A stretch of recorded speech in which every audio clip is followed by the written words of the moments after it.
teman-teman semua, perkenalkan nama saya Anissa Arwahlia, NIM 22070160171. Di sini saya akan memaparkan materi psikologi komunitas dengan judul Strategi Pembangunan Komunitas Berkelanjutan. Oke, langsung saja. Yang pertama yaitu definisi komunitas. Seperti yang sudah kita ketahui, komunitas adalah suatu kesatuan sosial yang mempunyai kesamaan norma, agama, nilai, adat istiadat, atau identitas sosial. Komunitas adalah sekelompok manusia yang hidup dan bertempat tinggal dalam satu wilayah yang sama, serta memiliki kegiatan atau mata pencarian yang sama untuk memenuhi kebutuhan hidup utama secara bersama-sama. Oke, lanjut. Untuk materi selanjutnya yaitu ada langkah-langkah pembangunan komunitas berkelanjutan. Itu ada 6. Yang pertama ada analisis kebutuhan komunitas, yang kedua ada partisipasi aktif, yang ketiga ada kolaborasi dengan pihak-pihak terkait, yang keempat ada pendidikan dan pelatihan, yang kelima ada pengembangan infrastruktur, yang keenam ada evaluasi dan penyempurnaan. Memasuki isi materi dari langkah-langkah yang pertama, yaitu analisis kebutuhan komunitas, itu menganalisis secara mendalam tentang kebutuhan, harapan, dan tantangan yang akan dihadapi oleh suatu komunitas. Dengan pemahaman yang baik tentang komunitas, kondisi existing dapat merancang strategi yang tepat. Untuk yang kedua ada partisipasi aktif, melibatkan seluruh anggota komunitas secara aktif dalam proses pembangunan, memberi kesempatan kepada seluruh anggota untuk menyampaikan pandangan, ide, dan aspirasi mereka.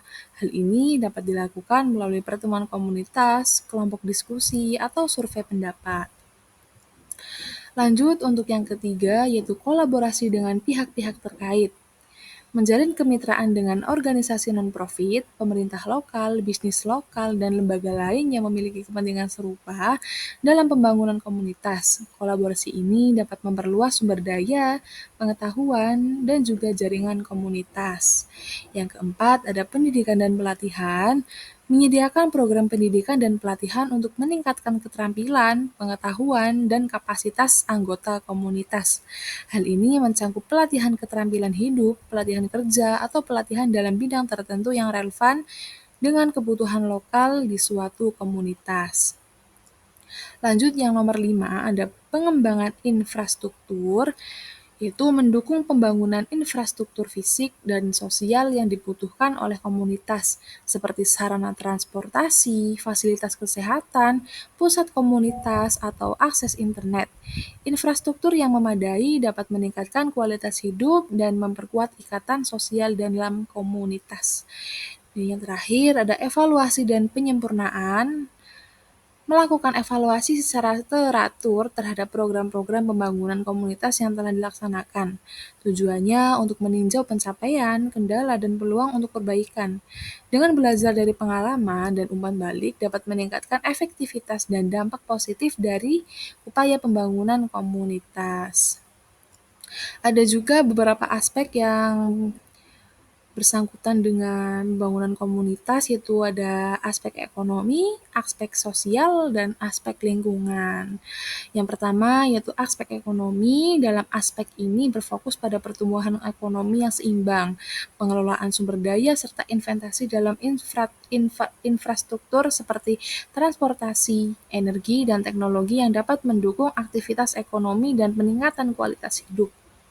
Yang kedua ada aspek sosial. Dalam aspek sosial berfokus pada kesetaraan anggota komunitas, keadilan, pemberdayaan komunitas, dan mendukung keragaman dan toleransi dengan menciptakan lingkungan yang mendukung keragaman budaya, etnis, dan sosial. Dan yang terakhir ada aspek lingkungan. Aspek lingkungan memiliki fokus pada menerapkan prinsip-prinsip ekologi dalam perencanaan dan pembangunan untuk meminimalkan dampak lingkungan, serta peningkatan kesadaran dan pengetahuan anggota komunitas mengenai pentingnya perlindungan lingkungan baik alamiah maupun lingkungan sosial komunitas. Oke, baik. Sekian yang dapat saya sampaikan. Kurang lebihnya mohon maaf. Wassalamualaikum warahmatullahi wabarakatuh.